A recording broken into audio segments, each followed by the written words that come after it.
Hey everyone, welcome to Book Club, where I and my friends talk about our experiences reading books together. We'll start with a light spoiler free section, but we'll rapidly descend into spoilers. The primary audience for this is someone who has already read the book in question. So please like, subscribe, and let me know in the comments if you like this and want to see more, or have any constructive feedback. First, introductions. I'm Legion, you're on my channel obviously, and this is my friend Banshee. Hey.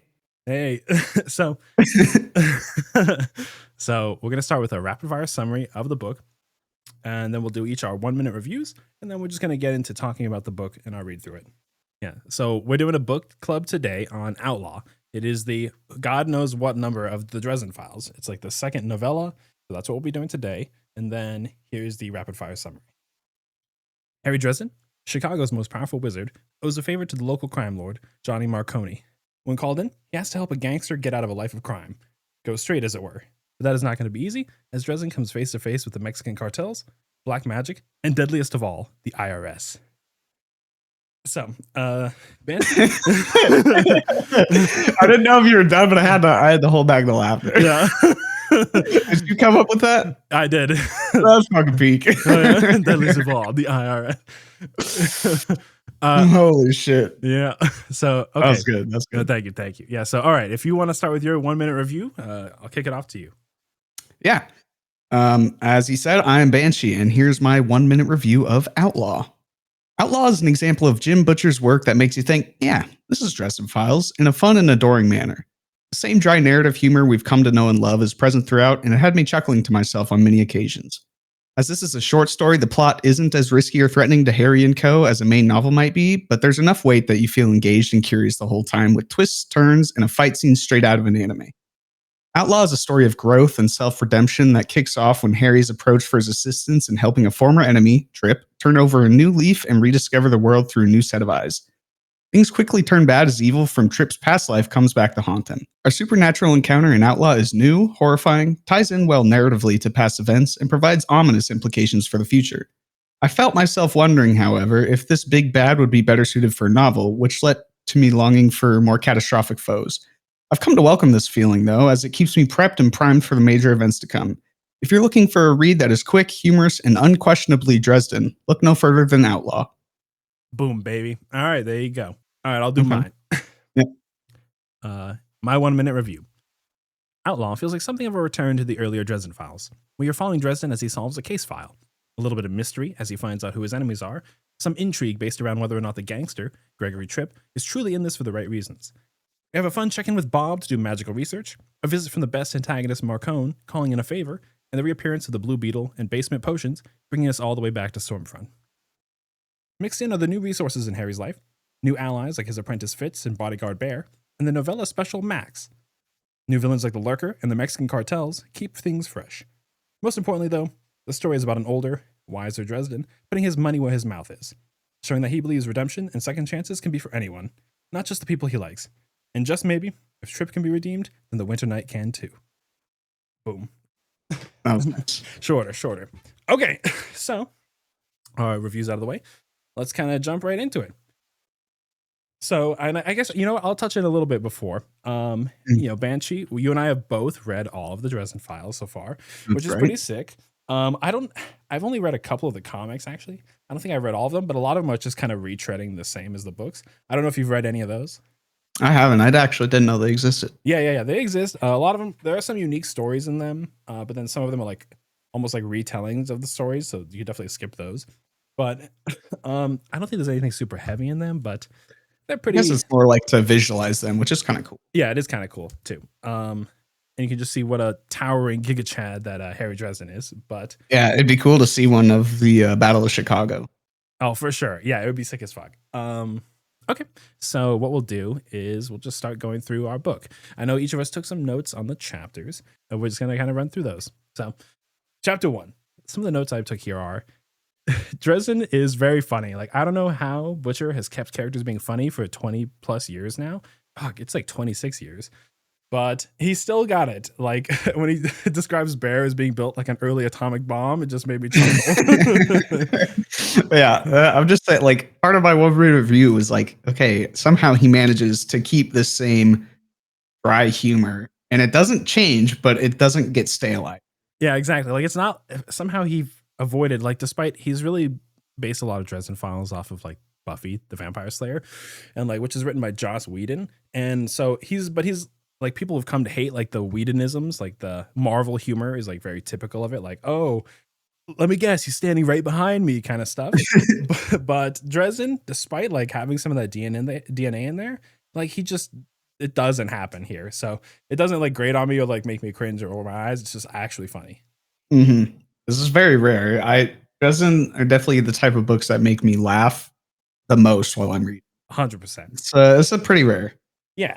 So I also noted that like it fits. It's cool that we're seeing him more as the apprentice. Like for some reason, I was like, oh, 12 months, maybe his new apprentice fits. I don't know how often he's going to appear. He's going to be in the background, but nope, he's still showing up here.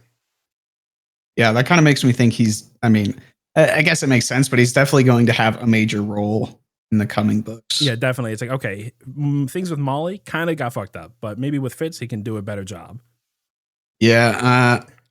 I also kind of feel like he's going to grow attached and then it's going to get bad. It could definitely get bad. Things don't usually go well for Dresden. That's true. They do not. Like, if you're close to Dresden, you're probably not going to have a good time. I also liked, there was something I noted, that Jim Butcher, he always depicts like people carrying their different wizardly implements in different ways. Like, Harry has his very prototypical Gandalf as fuck staff and a blasting rod, but then like Fitz carries his staff like a rifle, he's described. Or Molly has her wands like she's in Harry Potter and shit. Mm-hmm. That's sick. Yeah. I like how there's a lot of variety there. Yeah, for sure. Yeah. Okay. Bear is just she's just one of the best newer characters. I love everything about her. I mean, that and who do we see? Basil. I mean, we didn't see him in the first chapter. Right, but we see him later. Yeah. No, yeah. Like, the Spice Goyles. Yeah. It's great. Spice Goyles. No, we'll get. Yeah, I got notes on that later. But hell yeah. Yeah. No, Bear is great. Like, I still like to think that in my head canon is that Jim Butcher was a fan of Kentucky Ballistics, and so Bear is just the bear the 4-bore that Bear has, specifically the Christian Firearms falling block single shot 4-bore is the exact same one. So, I mean, obviously it could just be coincidence, but I like to think that you watch those videos. That's fun. Yeah, Bear is just. Do you know the guy's name from Kentucky Ballistics? Like, what's his like real human name? Scott. Okay, yeah, Bear is just basically Scott. That's funny. I'll probably not be able to like disconnect those thoughts again. No, yeah, it's just so intimidating though. That I'm pretty sure it was 12 months where she was like dual wielding the 4-bores too. Oh right, yeah, very Bear move. Okay, yeah. So kind of stepping into chapter 2, Marcone or Marconi. Like again, I mentioned it before in my review, but like they pronounce it differently in the series. Like even the audiobooks, which I haven't really listened to much of because I just read them, but everybody says they're the best. They're described as being Marcone or Marconi back and forth. So I'm going to do the same thing here. Although I usually read it as Marcone in my head for what it's worth. I do too. Hell yeah. Marconi doesn't sound as evil. It doesn't sound as cool. It's Marconi. No, it's Marconi. Marconi. So, I mean, he's always been one of my favorite villains, especially since he's like the best shit ever is when you have the villain have to team up with the hero against a more evil villain. He's the devil, and like, it's always good to see that happen. We've seen it a couple times. I always have, as far as villains go, the most respect for Marcone. He's so consistent. Yep. Especially in his ways of doing business. Like he respects Dresden. Doesn't always try to fuck him over, but 100%. Yeah, no, I like that too. He's like, hey, before I took over, things were way worse, but now he's like, he's brought order and like organization to the crime. So it's better than the other guys running it, even though he's still not a good guy. But he also has like principles. So he's like, there are certain lines he won't cross. Despite, I wonder how soon that'll change since he's taken up the coin. Yeah, exactly. That's the thing. It's like, okay, he's dealing with the full-fledged coin. And I was noticing actually that he's like talks different now. Like he talks more old-timey. Like, I don't know. Yeah, I was like noticing like he was talking like very, now again, this could be the coin's influence as like this ancient entity in him, like influencing how he talks. Or it could be because like, he's coming to Dresden under like the official like Unseelie Accords, so he's like acting in a very official capacity, like how Dresden he does. Yeah, exactly. Like when Dresden does that same kind of thing, he will tend to speak more old fashioned too and start talking more like he's like a Gandalf ass wizard. So Yeah. And I mean, they also do that just in terms of like the White Council. exactly. So You know, they this yeah, those old wizards just talk like that. So I'm like, okay, is it the demon in his head that's influencing him, or is it just because he's acting in like an official capacity? I guess we'll have to find out. have to find Have out. to find out. Eventually, he's going to be another major antagonist of it, but I don't feel like that's soon.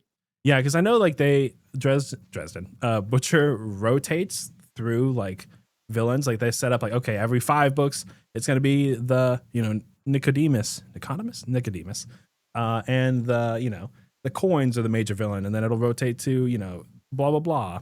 So I know that's like there's a rotation that he has scheduled in there. I wonder how that's gonna work now that Marcone has like the coin of the blackened Yeah, Denarian and he's his much Marcone. more threatening now. Exactly. Now that he's learning magic, so he might not have the power of Harry, but he's going to be way more efficient at magic too. So I mean, the what was like in just despite being a normal human, like one of the most intimidating antagonists, now has like a supernatural heavyweight in his head. Yeah, that's a good way of putting it. And I want to see how it's work because Harry did the impossible and was able to like redeem the little fragment of Lashiel that from before, but that wasn't like the full coin. So I don't know if we'll see. It's like, can Marcone even like deal with this level of super weight, like the supernatural influence on him, or is he going to get corrupted? Guess we'll see. I guess it kind of depends. Like, I mean, Harry definitely has. How do I put this? I feel like Marcone doesn't have the same hesitancies as Harry did, and is kind of just more accepting of extra power. For sure. And it's like, okay, did they make some kind of bargain? Like, hey, you don't push this far, I don't push that far. Maybe, but then it might change his mind. So he's like, oh, you know what? I'll alter the bargain, but in a way that fucks himself over. Pray I don't alter it further. Pray I don't alter it further. So that's definitely something to keep in mind. He could, I guess. Yeah, I don't see him redeeming it because he is not the angel on anyone's shoulder. But I could see it come into like we know his daughter is still out there. Oh yeah, I forgot about that. Yeah, well, she was in the hospital. Yeah, with the shroud over her. So we're gonna get more on that. I'm sure. Like that might be he's crossing some lines that such that she doesn't even recognize him. Boom, we have an epic moment. I don't know how it's gonna play out, but Marcone, he's always been like the best. So I'm sure it's gonna keep coming. And I can't quite actually remember. I still need to do reread, but I can't quite remember who Trip was before. Yeah, so I actually, I was going to touch on this earlier, but we can totally talk about it now. I also was like, Trip. I'm like, Harry's talking about like we know him, but like I barely, I like don't remember him at all. It's only because funny enough. Okay, this is pretty funny of Butcher. The only time he appeared before was in The Law, the previous novella. He was like a small character, so it's The Law, and now he's out of The Law. It's just funny as fuck. Another Butcher being funny. Yeah, just like the lawyer Max, he only appears in this and the other in The Law as well, the novella. So it's like they're almost like their little pocket universe of these characters appear in those. So that's kind of fun. It's like, okay, we got that is cool. Yep. Yeah. Okay, that makes me feel better that I didn't just forget a character that somehow got really far on Dresden's bad side. Yeah, exactly. It's like no, he just showed up like that one time. It's like a small role there. So yeah. Okay. So I like that the Blue Beetle is back. It is not the same car, but it is a beat up old bug as is tradition, and it definitely kind of like ties into that. Like, oh, we're going back to the previous era of Butcher, where Dresden is in a place where he's kind of comfortable. He has a routine. He has some familiar things show up. And even if they're not the same, they're still kind of just going on there. Yeah, I do kind of think that it was time for a little bit of a break from all the shit that he got during changes and the Battle of Chicago. Yeah, for sure. It's kind of just been downhill since then. Yeah, it's not. Yeah, things have been going poorly for Dresden for so long. It's time to get a little bit of levity in his life and lightness. I mean, that's why he can. I think we saw at the end of 12 months, he could recreate the sunshine in a handkerchief again from the first books. So we even see it used here because like you have to be genuinely happy to do that. So it's definitely like, hey, Dresden, he's doing well. It's not going to last though. No, it is not. But yeah. Go ahead. I might do this a lot throughout the talk, so you can stop me No, if please do. it's annoying. But like, I highlighted a bunch of segments that I just laughed at that I felt funny with sharing. Yeah, hit it. Um, so, and this one specifically in chapter 2. So this was the scene is um, Marcone's talking to Dresden, trying to get him to help out Trip, saying that he's indebted to him. Uh, and so Dresden asks, "Why does this smell like a setup?" And Marcone replies, "Most likely because you have, despite expectations, gained some measure of wisdom during the course of your misadventures. Of course, this serves my purpose as well." Which he replies, "And those are?" And he wrinkles his eyes at the corners. "None of your business." Yeah, it's so good. Yeah. I love, yeah, like he's so like the dialogue's always so snappy and like So it's good. snappy. I also like that he describes like very in the very first book, of course, Stormfront. He describes Marcone as a tiger, and like he's still like here he's like still describes him as a predator. So like he's still like the same old. In some ways, he's the same. Like you said, very very consistent. And I like that they also mention like you want to cut Mob out of the deals because she's gonna make sure that if you involve her, it's gonna suck more for everybody, so that Mm, you only take the really big shit to her. Yep. And I was saying, sorry, I had one more. Yeah. I was saying earlier how much I respect Marcone as a villain and more or less just a person too. Um, and this is kind of in the same scene where he's talking like, "Hey, you got to be kidding me, Trip. What? Why do I got to help Trip? He's terrible." Um, and then Marcone says, "During the battle, you challenged me on the practice of my principles. It was uncomfortable and necessary. I now return the compliment. Are your principles actually principled, Dresden, or do they only apply to the people you happen to like?" And I was like, "Damn, that is a brilliant line." Yeah, I think, and that really kind of like is the thesis of the whole story. It's like, okay, Exactly. do your principles apply to even people you don't like? You believe, you want to believe in redemption, Dresden, especially for yourself. So of course, it's only fair that you give other people the same shot, and of course he does. Exactly. Yeah. I So do like that he, despite being pretty stubborn at times, is also convinced by sound arguments.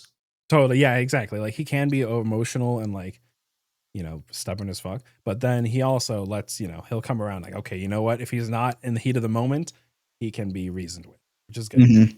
Yeah, I, definitely. I also wanted to touch on there's a little bit like in Dresden Files, Christianity has always played a huge part of it.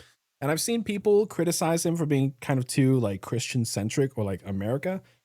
I kind of like always push back on that because not only is Christianity like the biggest thing in America, but it's also probably like the one that Butcher himself and Dresden via being in America would probably Mhm. experience the most of. And like we still see other things show up, but it kind of makes sense still that Christianity would play such a large role, but it's still not the Christian Files by any series. Yeah, it is not the Christian Files, especially with how much Dresden himself pushes back on Christianity, Exactly. It's like look, or at least the idea of there being a higher power. yeah, it's like he doesn't really buy into it per se, even if he, probably acknowledges that it exists in some way. And Mhm. like so many of the strongest moments in the whole series are with him and Michael. I mean, come on. Yeah, it is really hard to dispute the fact that there is something going on there. Yeah.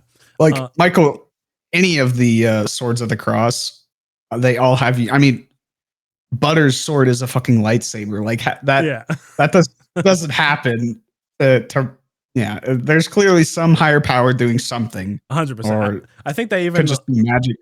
like you remember when Sasha was like he said he's an atheist, like you're literally a knight of the cross. Yeah, it Yeah. was yeah. That always made me laugh. I wish I could do a Russian accent. Well, Just do a the Russian X. uh suka bleh. I also liked when like how Trip kind of thinks of God as like Don Vito Corleone, where Oh my god, yeah. yeah, he's like if I don't, God's gonna put a bullet in the back of my head and I'll end up back in that river. And everyone's like, I don't know Dresden's if like, that's yeah, I quite don't know how it about works. that. Yeah, I don't know if God is exactly Don Vito Corleone, but whatever.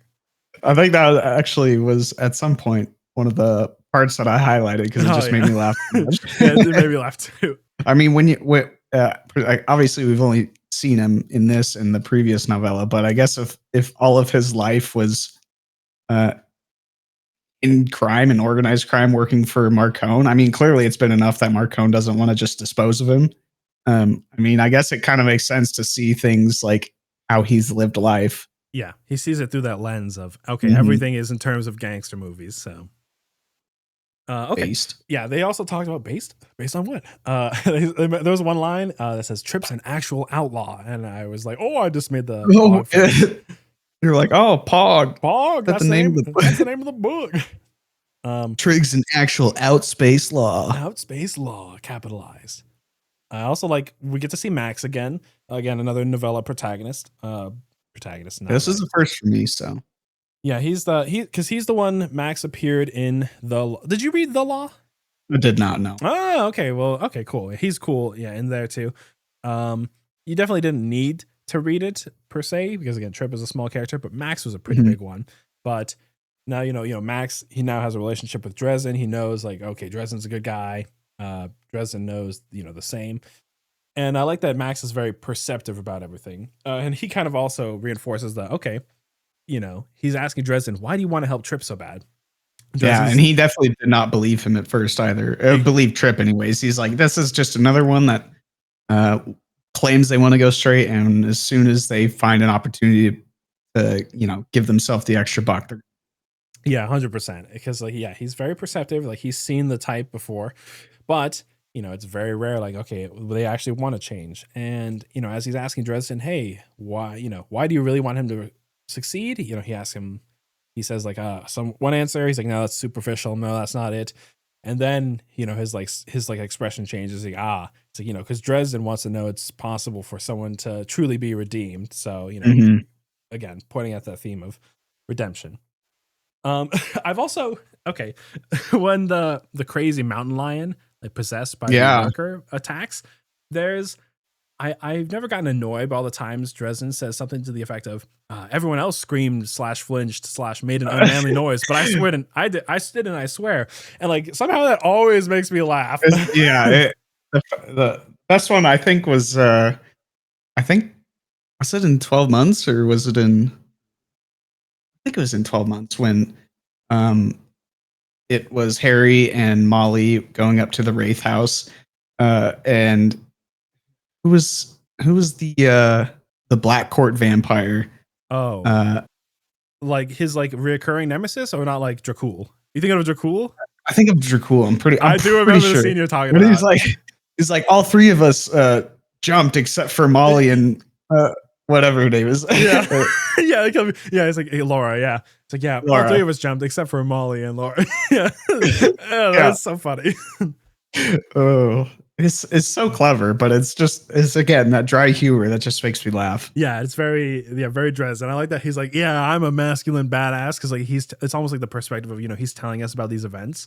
Yeah, it's great. Also, definitely concerning when Dresden doesn't know what something is. Like the lurker, as we'll know it's called. Like, okay, he's like, oh, I have no idea what that black goo thing was. Yeah, and this is kind of what I was talking about almost in the and I'm sure we'll get more into the details later, but the lurker is like on paper, like it seems just way too powerful almost to be just a novella boss. Like it could be like a mid-game boss or a final boss of a book and totally work out the same. Yeah, because it's like they even talk about later. I guess we could just touch on it now. Like it's it could like wipe out all life on Earth if it really wanted to. It's like holy shit, that's a little bit out of the normal like pay grade Dresden deals with. But yeah, right. And even Bob was like, yeah, you probably don't want to get tangled up with this. Yeah, it's like okay, well shit. But of course Dresden he does. Yep, classic Dresden. But I mean, we even see the lurker, just a piece of the lurker infesting a host and swatting bullets out of the air, but at like 20 feet away. I'm like, okay, shit, that's that's pretty impressive. Yeah, and that's we'll get back to there about that next battle there.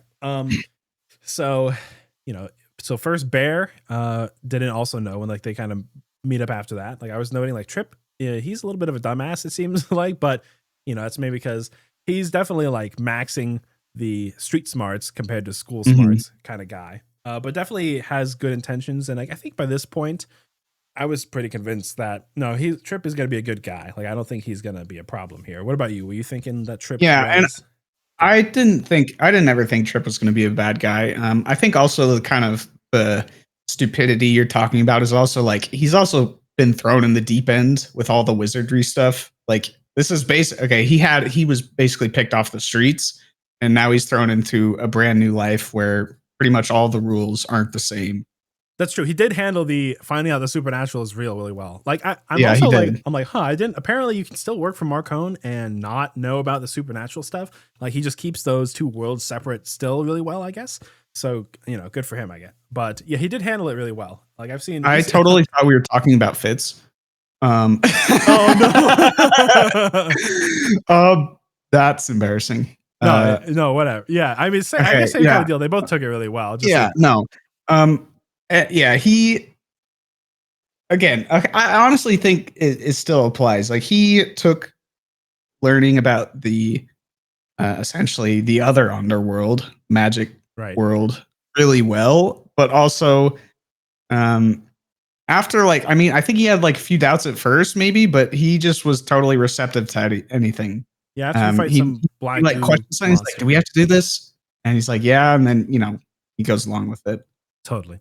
Yeah, no, they both definitely like fits in 12 months and Trip here, getting out of the being on the streets, living in the underworld to finding out about magic took it very well. Obviously, Fitz, being able to use magic is pretty good for him, but Trip and I like throughout the whole book, Trip is kind of like still seeing things as a gangster, but starting to see the world through the perspective of someone who, isn't a gangster. And I don't know, it's almost kind of wholesome seeing how I think one specific example was when he was talking about, or maybe it'll come up in a later chapter, but he mentioned having to kick a cat or something like that, and he kind of felt bad about it. Oh yeah, I do remember that. Yeah, he's like, I'm sorry. Yeah, it was a cat, obviously infected with the lurker, but yeah, still that sort of. Yeah, because like Dresden's like, oh, you know what, Trip? As soon as you helped the dog Peppermint, I was like, I knew you couldn't be that bad of a guy. But then he's like, oh, later when he kicks the cat, he's like, Dresden, I don't want you to flip your view of me because I had to kick this cat. He's like, it's definitely very different, man. Exactly. I also like that, and I guess speaking of the same thing, Dresden was telling Fitz that there's real evil out there. He's like, trust me, it's like this thing, it hit a dog. Only someone truly evil would hit a dog. And Fitz is like, you know what? Fair enough. I guess evil is real. Evil is real. I also, when he gets back to the base, he's talking to Bear, and even Bear doesn't recognize like what the assassin sludge is, which is always like, okay, well, shit, Bear is like super. He's been around for centuries. Exactly. So whatever it is, it's like very arcane. There's also a little part they mentioned like where CEO Vaderung, also known as Odin, believes in work-life balance. So he's like, oh, not everyone's working. I was like, holy shit, I want to work for him. Yeah, right. We're gonna work for Vaderung. It's like not everyone works at all hours. Even the Ravens have some time off. I almost feel like that's also a cheeky little. That might be a reference to something. Like, oh, even the Ravens, as in they're not always with Odin doing stuff, so they could be out doing other things. So something to keep an eye on. It's interesting. We'll see that come up in the future for sure. Okay, Harry, his new lab, it's definitely like a huge upgrade. I like how it's like, okay, everything's super organized. He's got all his weird ingredients, like the silver. His circle is like super high quality. And yet he still runs around in an old bathrobe. Like, some things just don't change. Yeah, it definitely, like you said, some things just don't change. Yeah, it's very cozy. Yep, exactly. That's a good way to put it. So then we talk to fucking Bob, which has been, it's always nice to see Bob, our horny demon of intellect, or wind spirit, whatever he is. Spirit of air. There we go. Bingo. I had to remember. And he's like, oh yeah, because he's like one of the most knowledgeable things in the whole universe about just magic stuff. He's like, yeah, this assassin sludge, it's an Aztec demon, involved in lots of bad stuff. And he rattles off a few things like the fall of Rome, the Black Death, and stuff like that. It's like, damn, those are some big things. Yeah, right. And surprisingly, this is still the first we're seeing of it. Yep. It's like, okay. I guess, it was technically a prisoner of the Red Court. And we'll get to like the Red Court stuff a little later.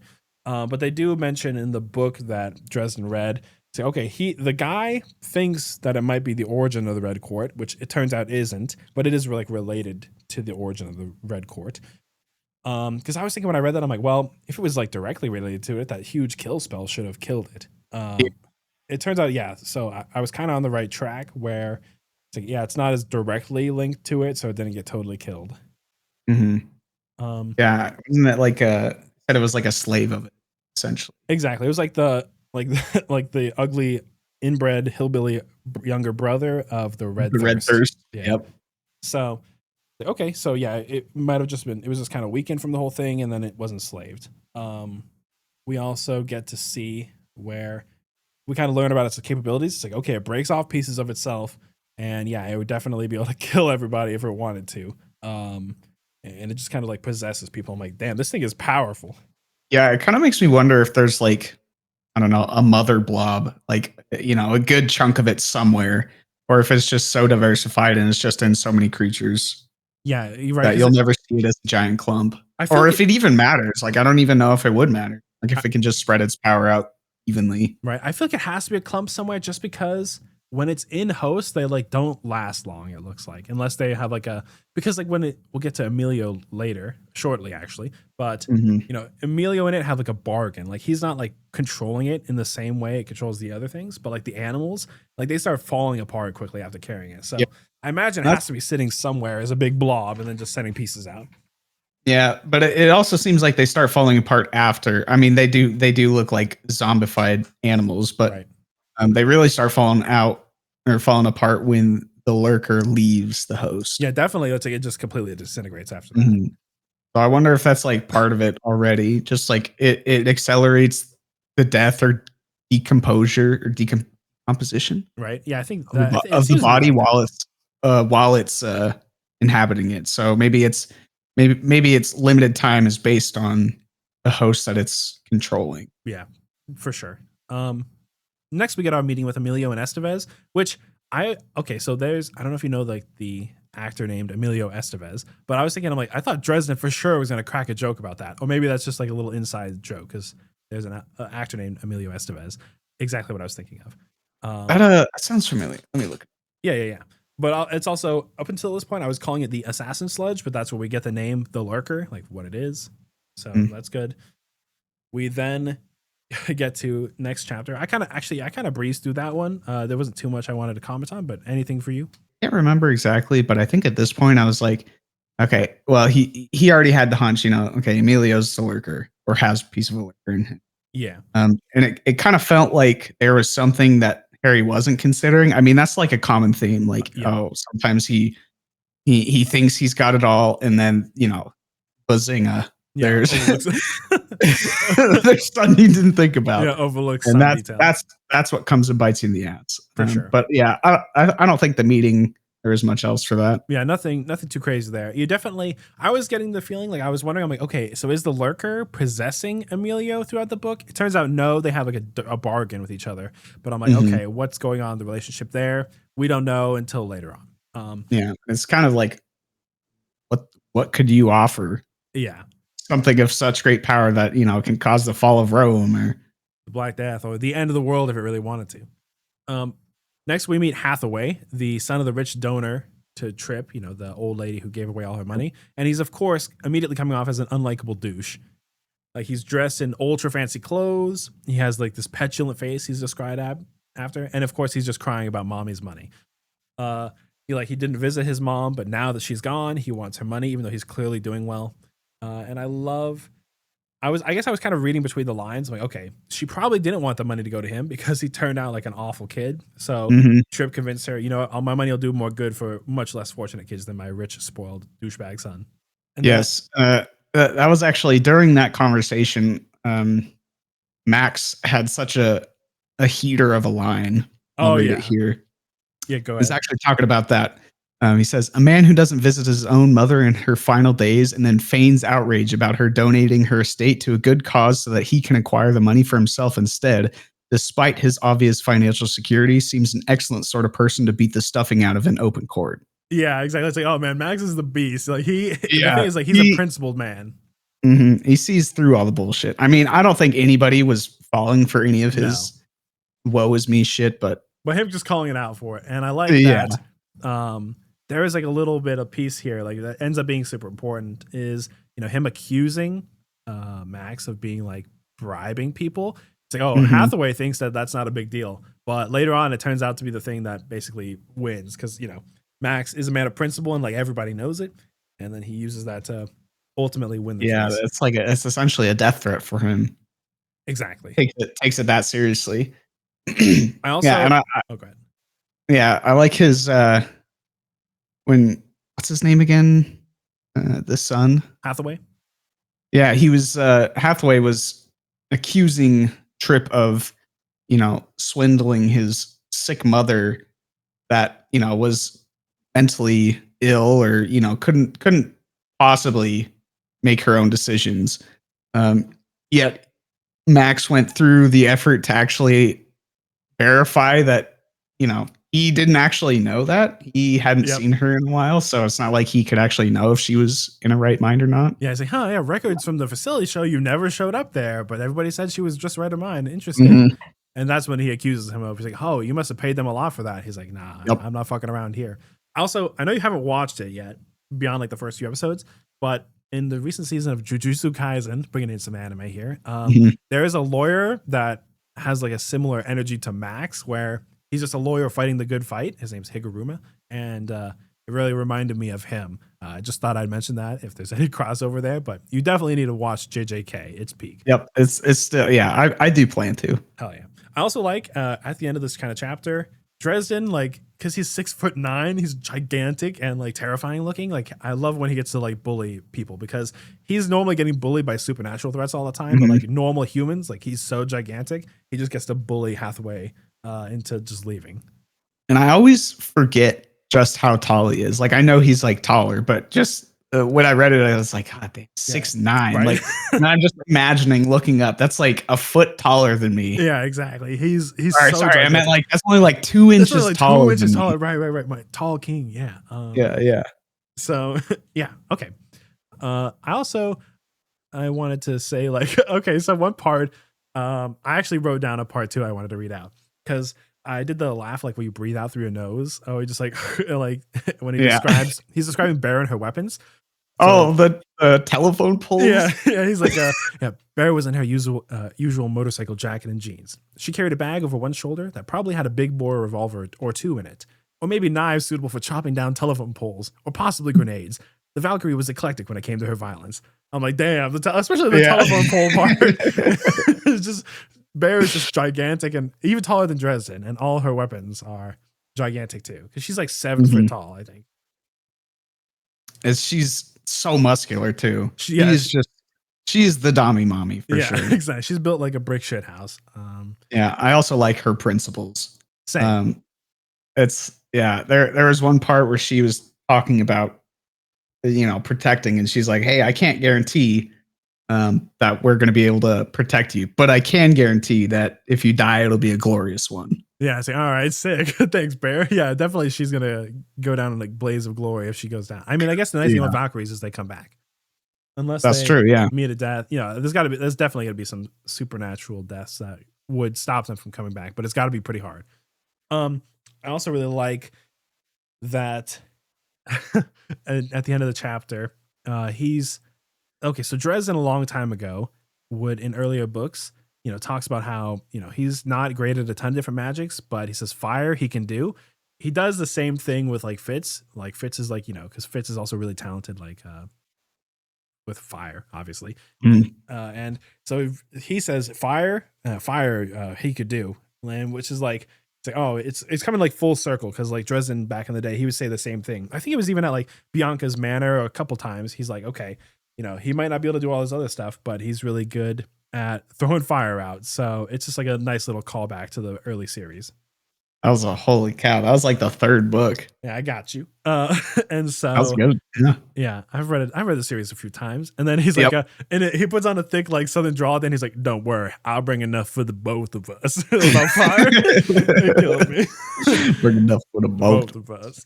Yeah, towards the end of that too. And this is kind of back to I felt this was almost predictable, but I don't think that it was meant to be not predictable. I think you were actually supposed to recognize that it was predictable, but they're doing the classic feint of you move someone who vaguely looks like the person you're trying to keep safe Uh-huh.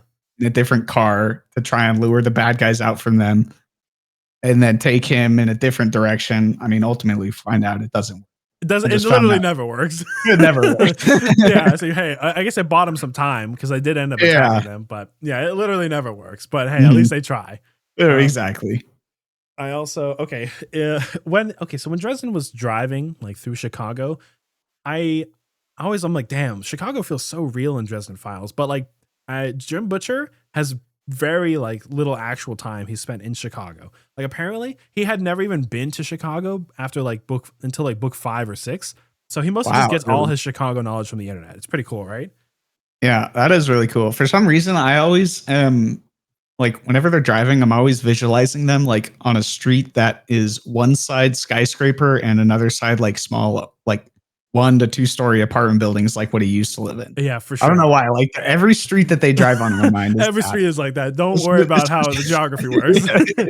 Yeah, I know. It does. Yeah, he's like he refers to all kinds of monuments, so like places in the city. I'm like, damn, he must have grown up in Chicago or something. Nope, he just like gets friend like either like Google Map views or just like he has like locals or friends there tell him Yeah. about it. I So mean, he does the research at least. yeah, he does. He does the homework. I like when they get to the office there. Like first they're talking about like the I can't tell this thing's a flamingo, and like the cop like security He's there. He's like, like, yeah, yeah, man, me me either. neither. Yeah.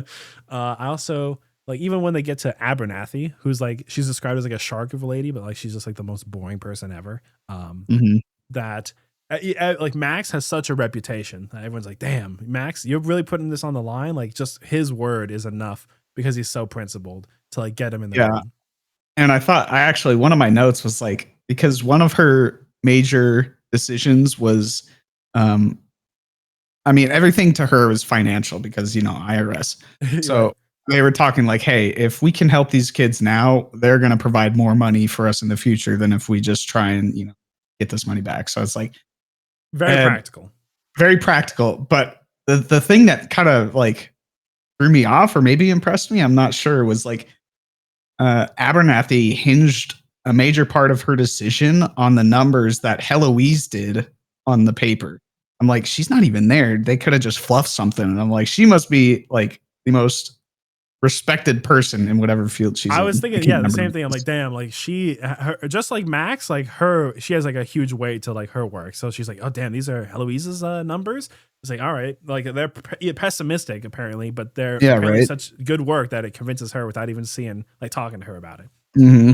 And I guess I actually got a little bit misty eyed when Abernathy was talking about how Max Valerius, also what an amazing name, very close to Valorous, which describes him pretty well. That like how much of his personal capital he's spending, and like what a it's just the power of a great reputation. Hmm. Oh, Um, definitely.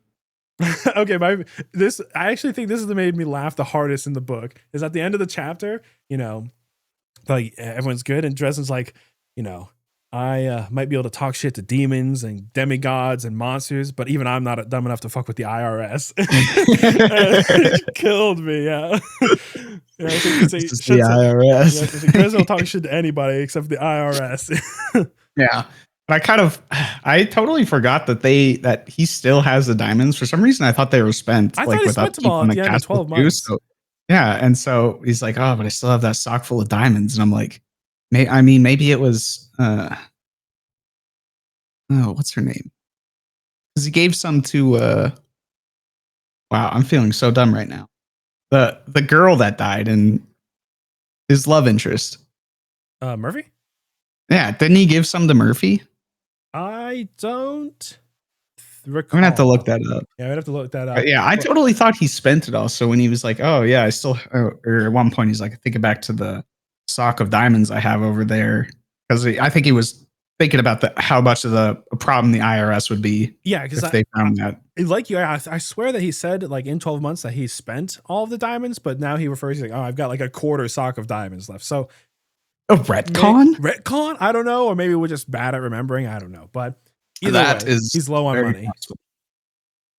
A Yes, classic. That's a Dresden staple. exactly. Dresden wouldn't be the same if he wasn't poor as fuck. Nope. I also like that Dresden is now at a point in his life because he's like, I'm pretty sure he's in his 40s now, like early 40s, which is crazy because he began the series in his 20s.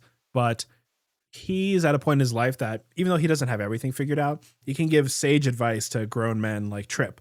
Like his speech to Mhm. Trip about, hey, you get to choose the direction of your life.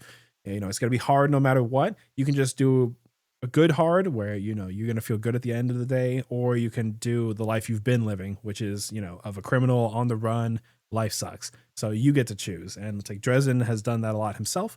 So I really thought it was a good speech. Yeah, he had very, very good mentor and fatherly instincts throughout this book. Absolutely. It's like, oh yeah, It definitely was less about him for and sure. him passing on the knowledge that he could to make people better. Definitely. Like Dresden, yeah, he's come a long way from the beginning of the series. Oh, yeah. It's always cool to look back on that. Yeah, and it's like we say that, oh, is at this point in his life, but he's still probably, he could have like 2 centuries plus Or left. shit, more than that. Yeah, like He's a baby for a wizard. He won't die of age. Yeah, exactly. Not until you get like really absurdly old. Like even Ebenezer is like 300 something years old, I think. So yeah, like he's got a lot more life left in him, but he's like middle aged by the like a real life human's lifespan. But it's only by immortals. By immortal, yes. So this is also where we kind of find out like Lurker was a slave to the Red Court. We kind of get the details there. It's like, oh, he tangled with Dresden before and changes. Like he was inside the monster that I'm not even going to try to pronounce its name. The Ick, I think Dresden ended up calling it. Like that. He fought Oh yeah. So that was kind of cool little callback. I'm trying to remember what that monster called. Yeah, I'm pretty sure it was the Ick. And no, like the official name. Oh yeah, it's the Iku. I can't pronounce it. Yeah, the Ick. Yeah, exactly. I think Dresden's like even like in the book, he's like, man, I can't pronounce that name. I'm just calling it the Ick. I'm like, yeah, me too.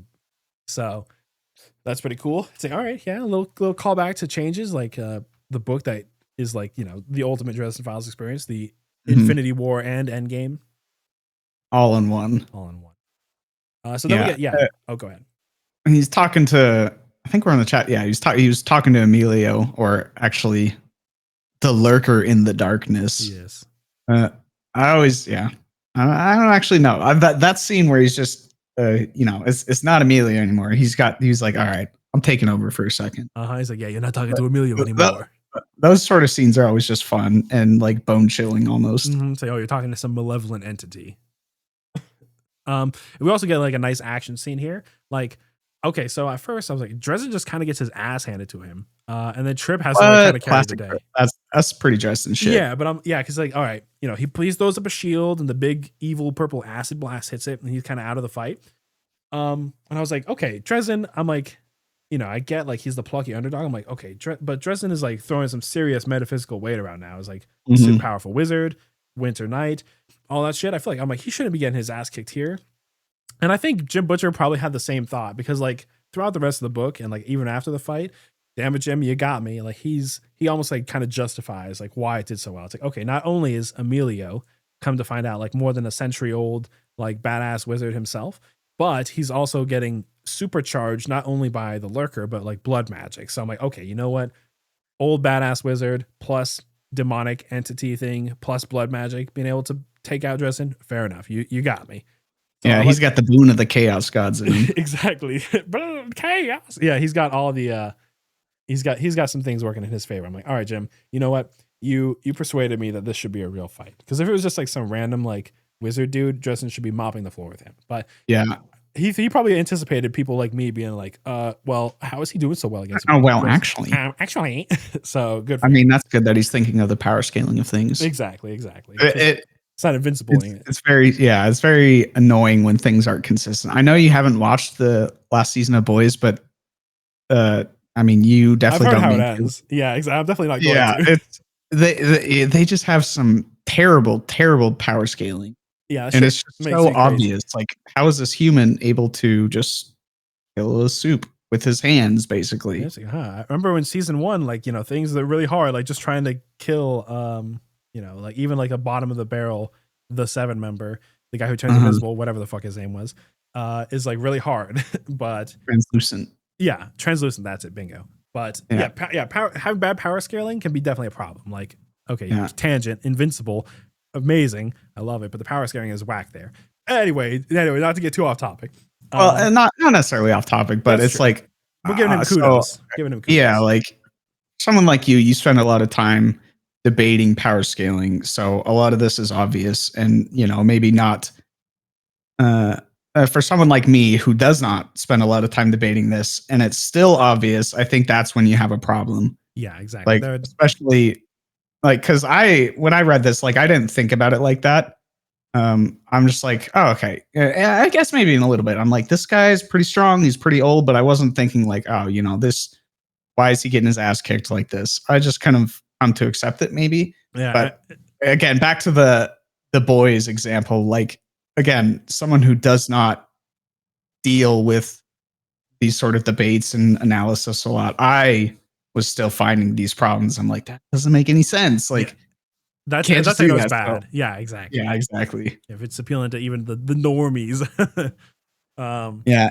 And I was kind of surprised in that battle so yeah, Dresden, obviously, he kind of got what's Folded like a lawn incapacitated, chair. essentially. Yeah, folded like a lawn chair. But Trip was still able to like push him like a linebacker to the car. And yeah. He's I'm like like, driving. He's average Joe. It's like, nah, I guess he's living that gangster life. He's like the getaway driver. Like he was going hard as fuck. Yeah, he pretty carried that, to be honest. He did carry it, yeah. Yeah, and then they get out, like the tires are all melted and shit. And I like how we got to see Stalin's come in. It's like, all right, yeah. He got to get his ass saved by Stalin's. He's like, hey, help me out. But Stalin's makes it very clear. He's like, hey, I'm not gonna be your Murphy.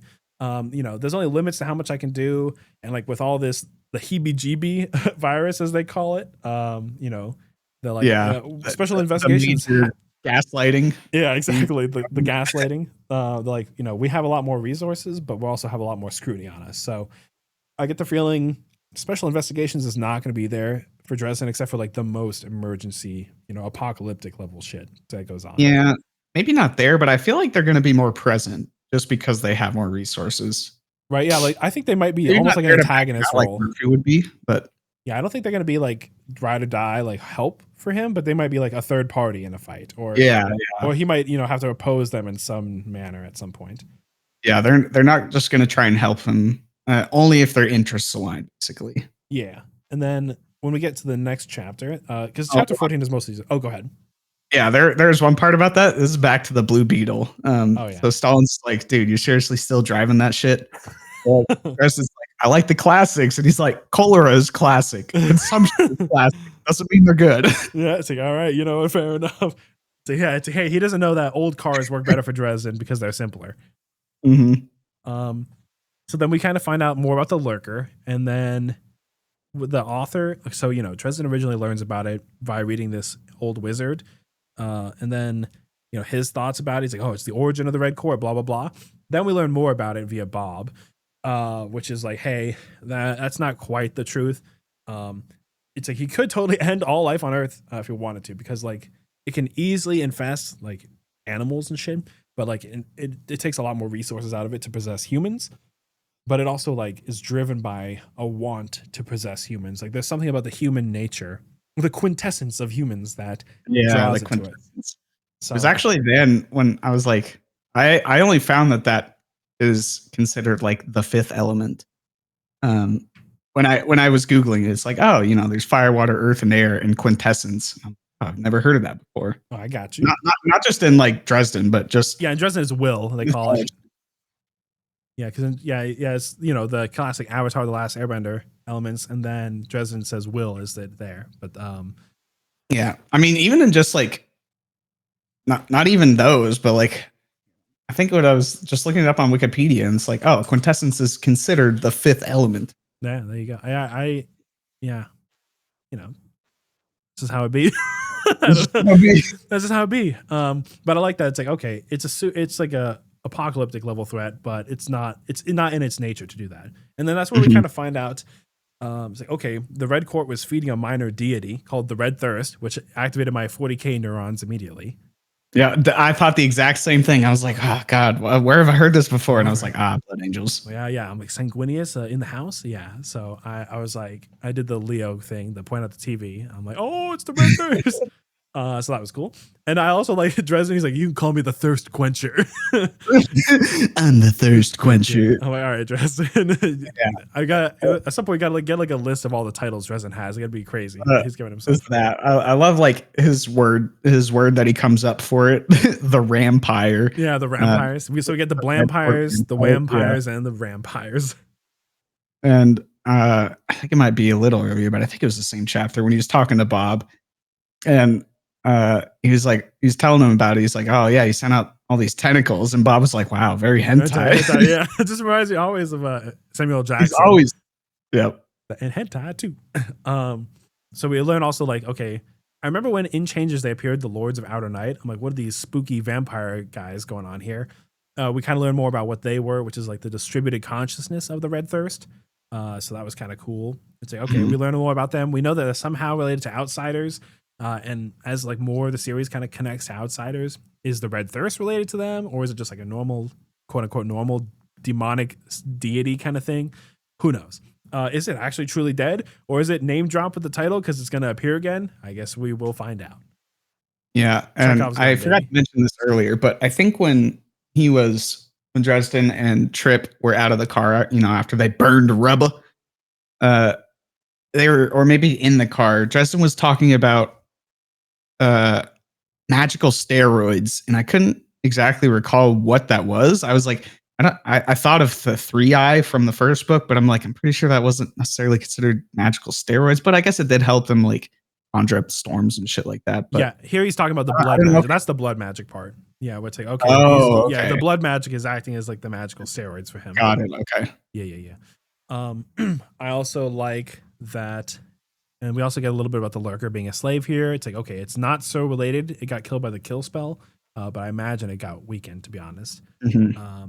Yeah, I also, it's very, something I like about Dresden is he's very practical about a lot of things, especially around Demon Reach, because he's like, okay, I could just try to fight all this, but I also have Demon Reach to handle that shit. So that was cool that he like remembers that. It'd be annoying, like the power scaling thing. If he just forgot he had Demon Reach all the time, that would be very obnoxious. But he's smart and he plays around it. He does, yeah, and it would be obnoxious because it's just, I mean, it's too ridiculous not to include like that. That's just, it can hold basically any entity ever, hold Ethniu, and yeah, I'm pretty convinced. Okay, so you know how like there is talk of like, okay, it's gonna be a climactic trilogy for Dresden Files, which is gonna be the apocalyptic trilogy. It's gonna be Empty Night and Stars and Stones. Yeah, I think my prediction, randomly thrown in here, is that Demon Reach is gonna get cracked open and unleash everything inside that of it. Would be very apocalyptic. Exactly, alongside probably an outsider invasion. Yeah, what could be more apocalyptic than that? So I feel like that's where it's going to go. So we'll be things going to get nasty, and then that's where we get the vampire thing that you talked about. So I like he has all three of them.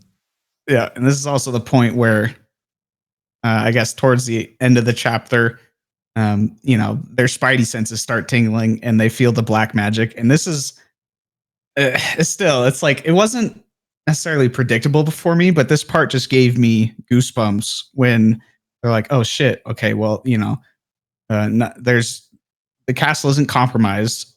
We wouldn't be feeling it if it, it feels too close to be on the outside. And they're like, oh shit, it's Fitz. That part gave me goosebumps. I was like, oh god damn. Yeah, like, when he was like, I caught on to like that Fitz was in trouble when he's like, hey, you guys want any steak? I'm hungry. I'm like, they were just talking about meat and blood and all that. So yeah, I didn't put the two and two together, but now that you mention it, yeah.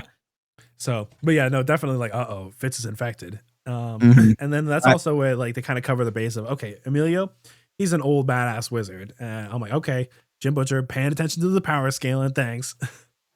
Thanks for my space battles. Yeah, right. So then we get to go like Bear, she's super strong. Like I know Harry's like running up ahead of her and she's like, nah, just picks him up and moves him out of the way. I'm like, damn. Is like the same. Scrubs him. It was like, oh, she picked me up like a human would pick up a baby. I'm like, holy shit. I'm like, Jesus Christ, Bear's so strong. I do like how she kind of like, he was going in there kind of recklessly and emotionally, but she kind of like held him back. She's like, all right, come on. Yeah, exactly. pulled it back, Yeah, get it together, she's a and cool and then it cucumber. went very calm, honestly. Very calm for sure. And I like that this was like a good training lesson for Fitz. Like Harry, you really on the clock into the fire kind of training on possession. He's like, okay, Fitz, I'm gonna logically walk you through like what's going on here. Are you being anything weird about this situation? And Fitz is like, oh shit, I've got the lurker in me. He's like, yep, you got to fight it and beat it. So he takes it as a really like great like training opportunity. He's like, we're gonna take care of it, but you're gonna have to face these kind of threats in the future. So time to get Yeah, some practice.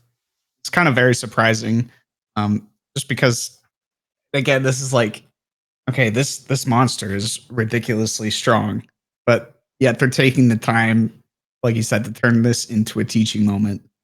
Um, Instead of, I mean, we see later that they straight up just pour holy water down his throat, um, because eventually he couldn't just exercise it himself. They had to get it out of him, but Yeah. he did manage to at least recognize that it was there and control it a bit. Yeah, he was able to hold on to his will, but like he couldn't like get it out of himself. Like he didn't have any mechanism for that. And I guess it's like okay, he's not like just letting him fight it because Bear is getting the holy water while he's talking to him. So it's like okay, he's not like doing nothing. It's just nothing he can really do besides wait for her to get it and try to seal his will, which works. So that's really cool.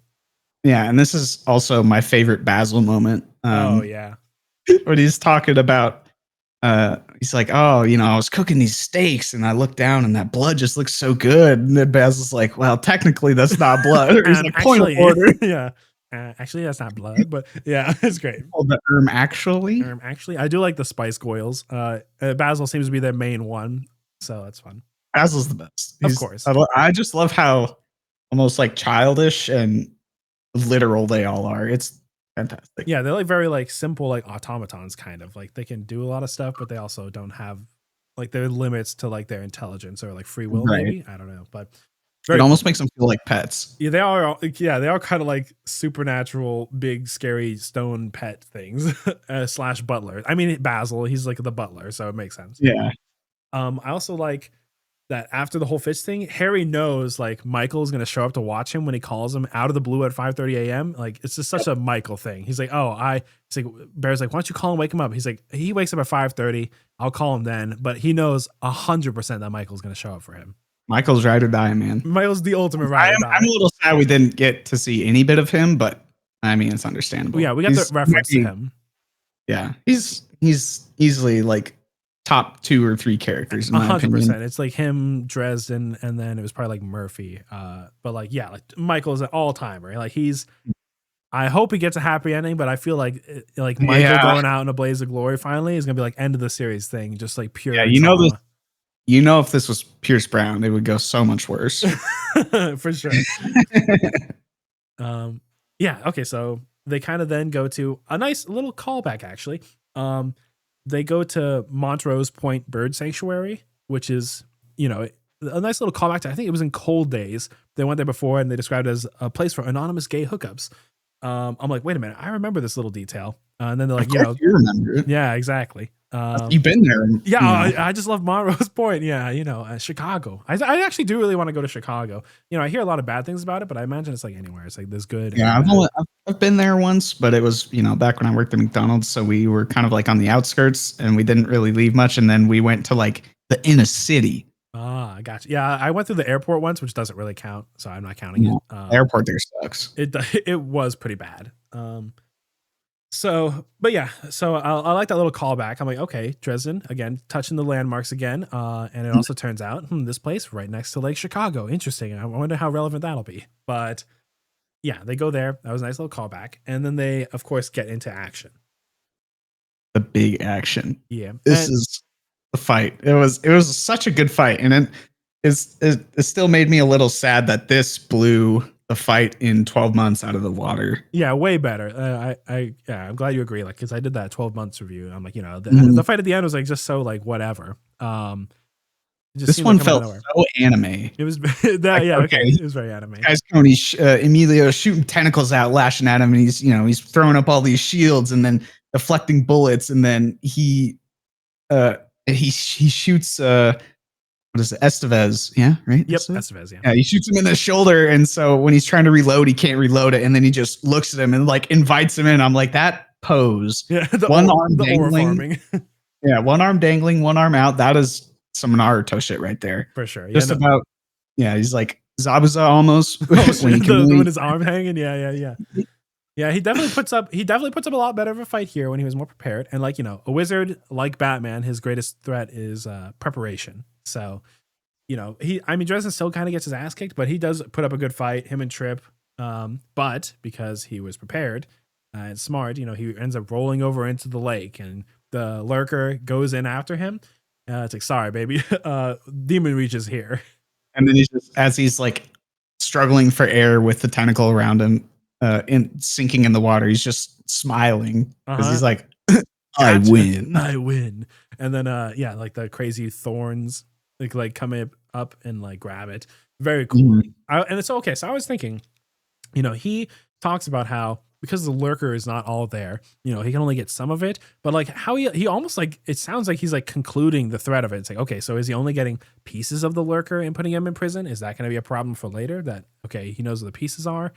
Or like I don't think he was able to snag all of it, right? So Uh, they just kind of run off. It's like, okay, the lurker, they piece out of Chicago and the cartels to be someone else's problem. Um, yeah, and I think part of it too was like I don't think he has all of it no, because he was like, yeah, you know what I did to the Red Court, I can do that to the Lurker, which implies that it's not even close to all of it. yeah, It for would sure. have to be some. He even said he'd need some black magic, sacrificing humans to be able to do it, but he could do it. Yeah, exactly. It's like, oh, it's like Dresden. Yeah, it's always remember, it's like Dresden's a scary wizard. Like he's already in the top like 50 most powerful wizards on the planet. Uh, Name all of them. oh, it's blah, blah, blah, blah. It's like, oh yeah, I name every wizard. But he's a good guy, so he doesn't use all of the scariest stuff he has access to. Like the ultimate scary weapon he has is like the Dark Hallow, to do Can you that. remember That's in Deadbeat. Like the when like all that's when you kind of first meet Butters actually. Like they get the undead T-Rex he's riding like iconically Oh, and all the undead. yeah, I The forgot Dark about. Hello is like the big ritual Cowl was doing that was gonna sacrifice all of Chicago to make him like a god. So Dresden knows how to do that. Like that's like and even in I need to changes read. he talks about how he's like, well, I've got a few options to increase my power. The Winter Knight, becoming the Winter Knight is like the least awful of those, but I can escalate all the way up to I know how to do the Dark Hallow. I can talk to the Knights of the Black and Denarius, all them. He's like, so I can, I'll do what it takes, but lesser evil.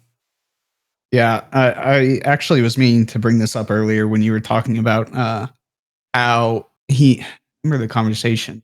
But we were talking about how he's sometimes emotional at first, but then Yeah, he's practical about it. I was about to be like, except when it comes to uh, you know, love interests and family, which I don't necessarily. Obviously, that is not bad. right. And, Um, and he still, I mean, I guess he still approaches it with like logic, like, okay, if I need more power, I'll go to the least evil option first. But yeah, he will not stop at anything. That's true. Like no, that yeah, will pull him into the darker stuff for sure. mhm. Like And when that's, I mean, Murphy that's obviously got exactly what killed. happened in Chains. Yeah, exactly. Like he almost killing Rudolph when Murphy got killed, and like putting Yeah, he almost took out both knights, and oh, really not right, trying to yeah. take him out. So But I love that scene also just because the swords can only damage if God allows it yeah, essentially. exactly. It's like if you're And unjust. Butters scorched him with the lightsaber. Yep, it's like, oh, Harry, you're in a bad place right now. You're not Where's acting on the Butter? side of good.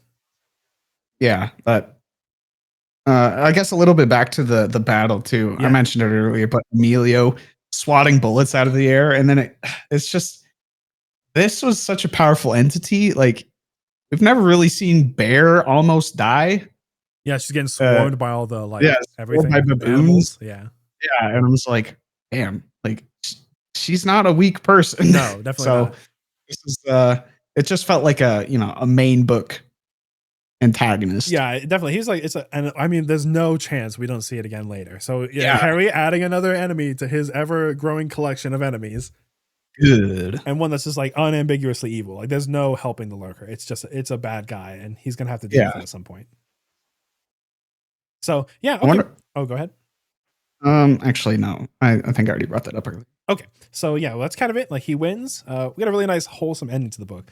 The bad guys are run off. Like his debt with Marcone is settled. Trip gets to help some kids, and then Max. This is where he deals with Hathaway by like holding it to him that he accused him of bribery as like a serious thing. So he kind of like gets Hathaway off the whole case with that. Very nice, wholesome ending. Nice, happy ending. Nobody died terribly. Things will. I'm sure nothing bad will ever happen again to Dresden. Actually, yeah, no. I don't even know if anybody did die. Yeah, exactly. No, no bodies. So that's pretty cool. I guess all the animals did, yeah, but no, none of the humans. No, humans. There's one point in the last or second to last, I don't remember, when they're kind of winding down, recuperating, and Trip was dealing with his back problem because he got shot. I don't think we mentioned that, but they got the magic bulletproof magic. he applied the duster magic to whatever clothing he was wearing. Yeah. And he mentioned that Bear had given him one of her personal herbal concoctions for pain that had him looking relaxed and philosophical. I'm like, all right. Bear got that Valkyrie magic, baby. Bro, I got some of that Valkyrie magic. I'll tell you, $10 an ounce. $10 an ounce. Damn, that's really cheap. Yeah. So yeah, overall, book is really good. It was, nice and short and sweet. It was like the pacing was really good. Good villains, good kind of wholesome ending. Nice to see the little pocket universe novella characters again. You should definitely go read The Law. Yeah, I'm going to.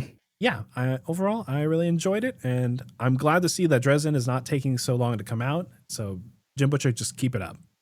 Yeah, good. I have to mirror that, and again, like if I could say that I could show someone who's never read a Dresden Files book, this obviously, it's hard to say like, oh, just read this because you don't have a lot of context. But the themes and everything, from how Dresden acts, like this is a Dresden Files book. Like this is what you can come to expect from it at the least. Yeah, you know what it is, and I kind of touched on it earlier. It's like the earlier case files, like, and that's why it's the Dresden Files, case files, Badinga. But it's like going back to one of those, but with modern Jim Butcher like writing, firing on all full cylinders, like.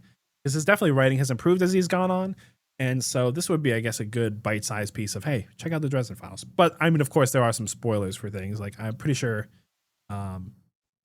whatever. But so that would be something to consider. But I definitely think it is a nice bite-sized chunk of Dresden. And this is actually part of, I think I had a note for this earlier, but I didn't. But just in general, I like how Jim Butcher can come to explain past events in the book without making it feel sluggish, like it's trying to re-explain everything, but it's like, oh, I can't think of an example. No, but he does really good at catching you up if you forgot it or it's been a few years, but it doesn't feel like you're reading like a wiki summary or something like that. Yeah, and some people like in earlier books in the series, like they were complaining that he would like re-explain concepts too much. But even like I've read the series many times, and I've never really had an issue with that. So I think I totally agree. Like Jim is really good at me saying Jim, like I know him on a first name basis. I didn't, I didn't meet him though. Yeah, my pal, my dad. He really is good at explaining that without over explaining. Mm-hmm. And it's funny, like I didn't know people had a problem with that. I actually was like, oh, come on, seriously. I think it was only like, maybe 3 or 4 books in. I'm like, but it was also like, dude, I just read this, but I didn't take it from the perspective of like, okay, well, these books didn't come out days after each other. But as it went on and I took, larger breaks before I binged like a few books before changes to the end, I was like, oh, okay, there's some little details that I sometimes forget. I thought it was, I've come around to like that idea that he just does the little explaining. Yeah, exactly. Refresh everyone's memory. And that is important to remember. Okay. These books aren't all actually like back to back when they release. Right. So, okay. Yeah, that was our first book club. And guys, again, like, subscribe if you're interested in any more, and tell us what you think or anything else you're interested in us reading. I think the next one we're going to do is probably The Infinite and the Divine from Warhammer 40,000. So that's super exciting. Any other closing thoughts, Banshee? Oh, hey, thanks for having me on. Appreciate it. Yeah, of course. Anytime. All right. See you guys. Bye. Yeah. Shut the fuck up.